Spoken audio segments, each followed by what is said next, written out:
The Conservative Party of Canada's leadership race is now well underway, with numerous candidates already declaring their intentions to run, as well as some of the main leadership debates that the party is holding have already taken place. There's also questions as to whether or not a third debate should take place. Questions around how many memberships each of the candidates have sold are also taking place. And joining me now to discuss the Conservative Party of Canada's leadership race, as well as his bid to lead the party, is Brampton Mayor Patrick Brown. Mayor Brown, thanks so much for making the time. Let's start out with that membership piece. There seems to be a lot of hesitancy within the race right now between some of the campaigns as to the number of memberships that each of the that each of the campaigns have sold. The Pierre Poilievre campaign says that they've sold upwards of 300,000 memberships.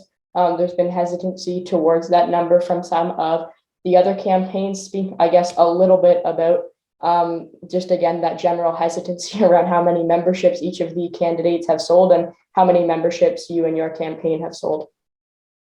Well, first of all, Wyatt, let me say it's great to be back on your show. This is the second time we've had the opportunity to chat. And let me say how impressed I am with your success in journalism. You're certainly getting recognized across the country for the pose, the eloquence, and the well-researched nature of your interviews. And I just want to add my voice to the chorus of voices that are recognizing you're a force to be recognized with in journalism in the years ahead.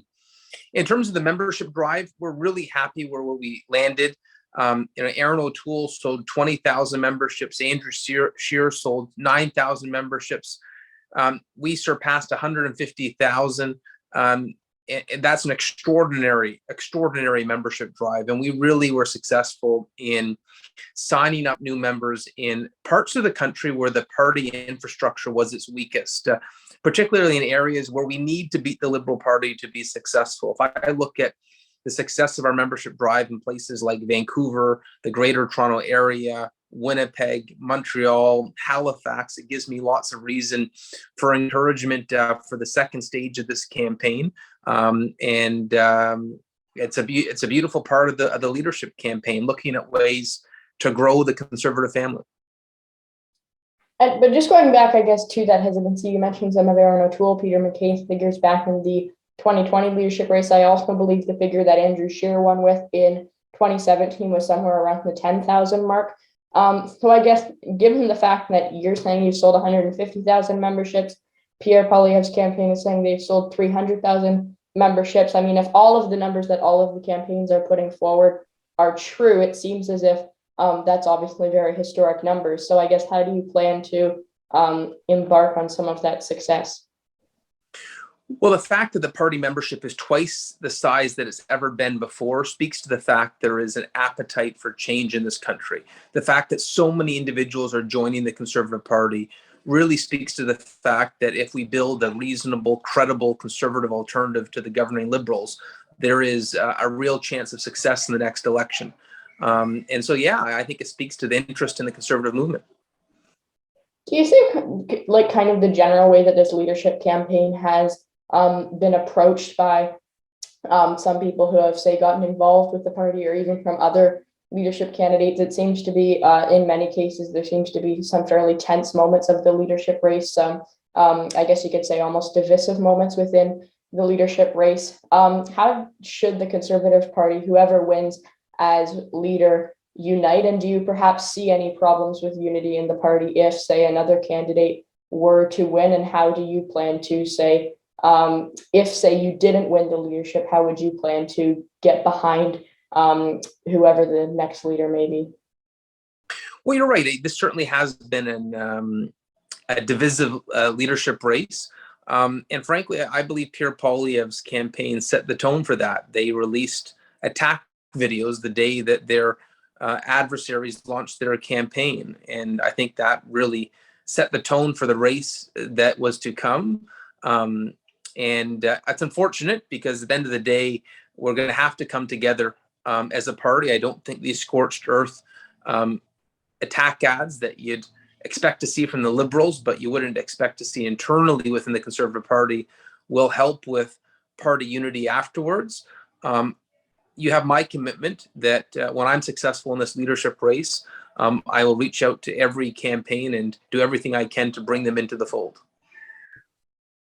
And some of the people on Pierre Poilievre's campaign, I've seen numerous interviews that say some of his spokespeople or advisors have done, and they always seem to bring up the fact whenever, say, they get a question about you and about your campaign, about how your the race for the mayorship of Brampton is also coming up. So I guess how do you plan to balance the two of those things? And obviously, a decision will probably have to be made on whether or not you'll run for mayor of Brampton as well. So how, I guess, do you plan to balance those two things, and when will, I guess, a final decision be made? Well, I'm running for the Conservative leadership. I intend on winning this leadership, and it's been a tremendous privilege to serve as mayor of Brampton. But obviously, when I'm successful in this leadership race, you can't take on both jobs, and so I'd have to step aside as mayor. But I'll always be serving Brampton in some capacity. It's an incredible city, a mosaic of the world. And in terms of Pierre Poilievre's campaign, they claim to be the front runners, and if they were confident in their membership numbers and their status in this race, they'd be less focused on attacking myself or Dr. Leslyn Lewis or Jean Charest. They'd be less interested in attacking fellow Conservatives and more focused on highlighting what they have to offer to Canadians. And just lastly, what do you ultimately think is your pathway to victory to become the next Conservative leader? I mean, I think it's probably clear as to, say, Pierre Poilievre, his campaign, and the way that they're running their campaign, and then there's, say, Jean Charest, Scott Aitchison, Leslyn Lewis. Everyone seems to be running their campaigns in different ways. They're trying to attract different, types of people to the party. I guess if you win as Conservative leader, how do you plan to bring all types of the party together? Because ultimately, no matter who wins, that'll probably be one of the biggest challenges, I guess you could say, that they'll face. Well, I think it's important to bring all aspects of the Conservative family together. And what I would say is that I see merit in all the candidates in this race and what they can offer to the Conservative family. I look at the way that Leslyn Lewis has really highlighted some policies that help families, particularly her proposals on making adoptions easier. Very impressive. I look at Jean Charest and the history he's had in Quebec, where the party has been very has really hadn't had much success since the days of Brian Mulroney, and being such a credible voice in Quebec, I think would be an asset to the party. I look at Scott Aitchison, and who's put out some really interesting and substantive policy during this leadership race. Roman Baber, one of the few voices at the beginning of the pandemic that questioned the basis for lockdowns. He was ahead of the curve in sort of questioning the status quo of the COVID response. And even Pierre Poilievre, he is an excellent prosecutor in terms of government ministers. He's known as an effective attack dog, and I think there's a role for that within a political party as well, to have someone who can be a prosecutor against the other party. And so, yeah, I think there is a space within our Conservative family for the broad variety of views that exist in this Conservative leadership race. I hope to bring all these views together in a united Conservative Party that is inclusive, that is pragmatic, and very clearly states that we will fight for every Canadian, regardless of who they love, where they're born, the color of their skin, or what God they worship. We're going to be the party that unites Canadians in the midst of a period of time where the current Prime Minister has divided Canadians. And just quickly, just to, I guess, clarify, and I know you have to go, so again, just quickly, but if Pierre Poilievre were to win the leadership of the party, or someone else were to win the leadership of the party, would you consider running as an MP, and under, I guess, which circumstances, and would that change depending on who gets elected as leader, obviously assuming that you are not successful? Yes, so I've said that if Dr. Leslyn Lewis or Jean Charest, who have a legitimate shot at being elected as leader, were successful, I'd be happy to run under them.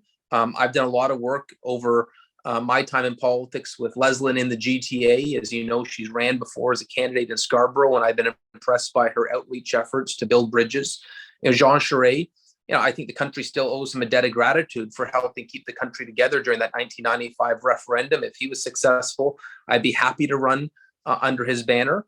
But I've been honest that as a GTA mayor, and even though I have a high approval rating, I just don't think it would be realistic to have success with him as leader in the GTA. Maybe he would increase the party's vote in other parts of the country, but certainly in suburban Canada.